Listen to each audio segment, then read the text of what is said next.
It feels like Mario Golf has been around forever, and that's because it basically has, as it all started back in 1999 with Mario Golf for the Nintendo 64. What are you doing here, NES Open Tournament Golf? Get out of here! Hi! And now the original Mario Golf is back on Nintendo Switch Online's expansion pack. So we figured it'd be a good time to see how it holds up in a post-Mario Golf Super Rush world. And I'm happy to say that it holds up surprisingly well. Yeah, the graphics are undeniably dated, with character models that are somehow blockier than their LEGO counterparts. But the game has an overall pleasant look thanks to a bright and bold color palette and some really great details, like how the tee flies into the air upon tee off, or how the pin actually has a realistic shadow that's accurate to wherever the sun is. Look, that's impressive back on the Nintendo 64, okay? And it helps that the overall presentation is like super charming. It should have been called Wario Golf.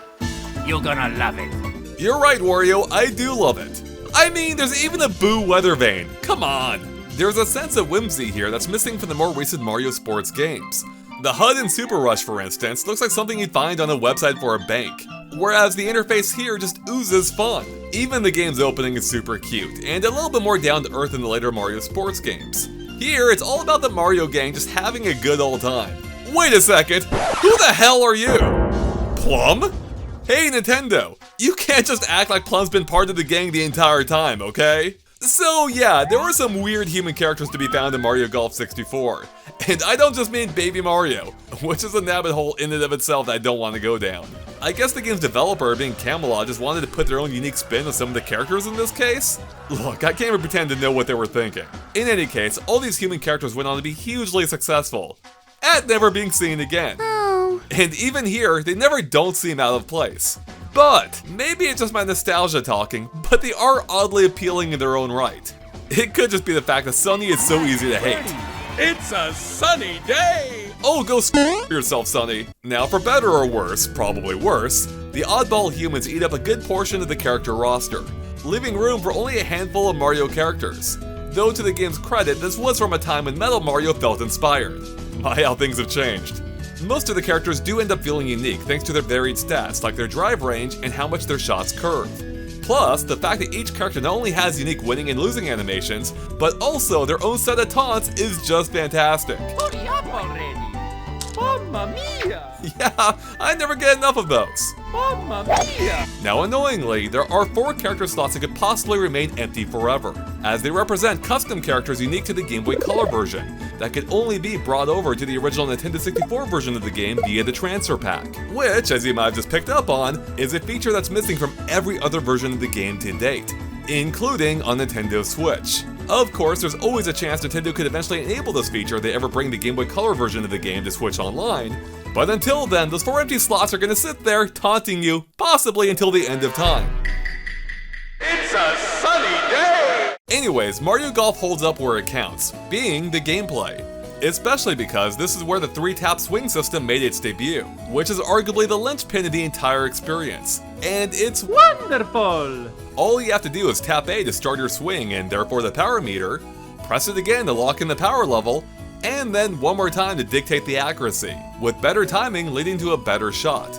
Although, the margin of error for accuracy changes depending on the club you're using and the terrain, like being stuck in the rough or bunker, which can create some very interesting and dangerous risk versus reward scenarios, as you ask yourself whether it's worth trying to aim farther down the fairway at the risk of completely whiffing your shot, which might really tee you off. But when you nail the timing, it feels so good.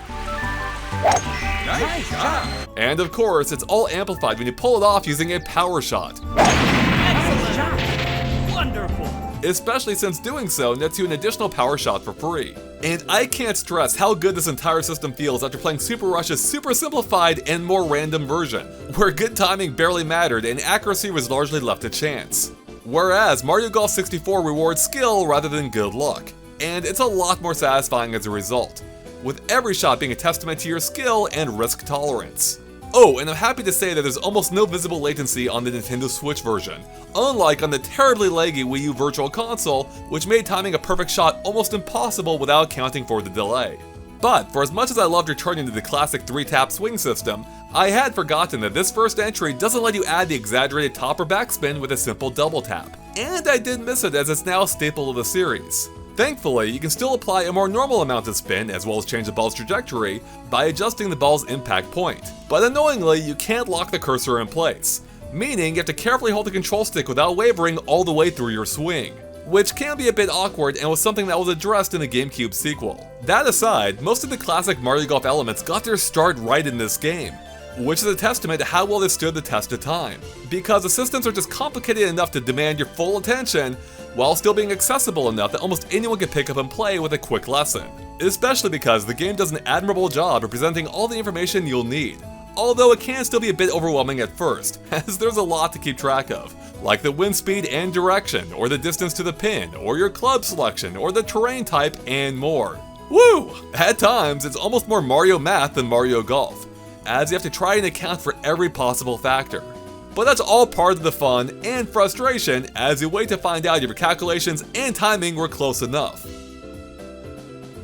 Now, the latest Mario Golf game, being Super Rush, attempted to simplify this by showing the pin's exact distance directly on the power gauge. And to its credit, it was pretty elegant and probably the right call for that game's rapid-fire gameplay.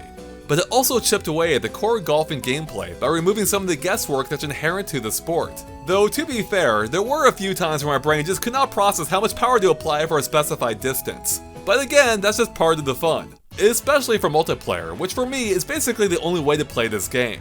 There's nothing like going up against a human opponent who has to operate within the same constraints, and it can make for a surprisingly thrilling experience.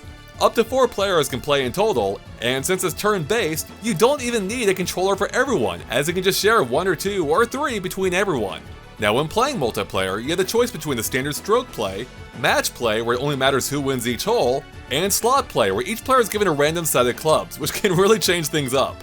Oh, and this is the only game in the entire series to feature an entire mini-golf mode, and it's pretty fun for an occasional change of pace as it focuses entirely on your putting game. And it adds yet another mathematical element to the equation as you work out the best angles to reach the hole. It's just too bad that the courses are all incredibly lame, all being based on either a number or letter. Mamma mia! Now, while the multiplayer can be a lot of fun, the single player can be less so. Here, you have all the same modes available to you as in multiplayer, in addition to a few single player exclusive options, like Speed Golf, which is basically just a time trial mode, and it's pretty whatever. There's also Ring Shot, which has you trying to get the ball through a set amount of rings before going for the hole. It's fine, but it's not terribly exciting without any kind of opponents at all. But speaking of opponents, there's also Tournament Mode, where you'll take on 29 other players that you'll never actually see out on the green. Huh, who knew that Skull Kid played golf in his off time? Finally, you'll probably want to play the Get a Character mode if you want to unlock some extra characters to play as by beating them in a round of golf. But since you only start the game with a mere 4 characters out of 14 total, these matches can get pretty repetitive pretty quickly. Especially when you factor in that the computer can be ridiculously good, making it more of a hassle than it's worth by the end. Honestly, I would recommend just using the unlock code once you've had enough. It'll save you a lot of headaches, I promise. The bottom line is that playing against a computer is never as fun as taking on human opponents. And there are a few sports that make that as clear as golf does, as a computer's often too-on-the-nose calculations can feel more cheap than fun. However, when playing with friends, this is still some of the best Mario Golf action out there, even nearly 25 years later.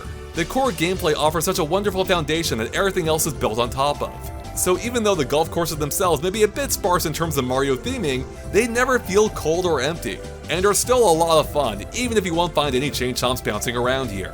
Mario Golf for the Nintendo 64 is just about Mario Golf at its finest, at least when it comes to the core golfing experience, perhaps only being beat by its GameCube sequel. And as long as it can get past the dated graphics, the game otherwise holds up to the test of time better than most. And that's why I still like it a lot, at least with friends. And there you have it everyone, our retro review of Mario Golf 64. Thanks so much for watching, and of course stay tuned to GameXplain for more retro reviews and everything else Nintendo Switch. With that, we'll catch you later. Bye everyone!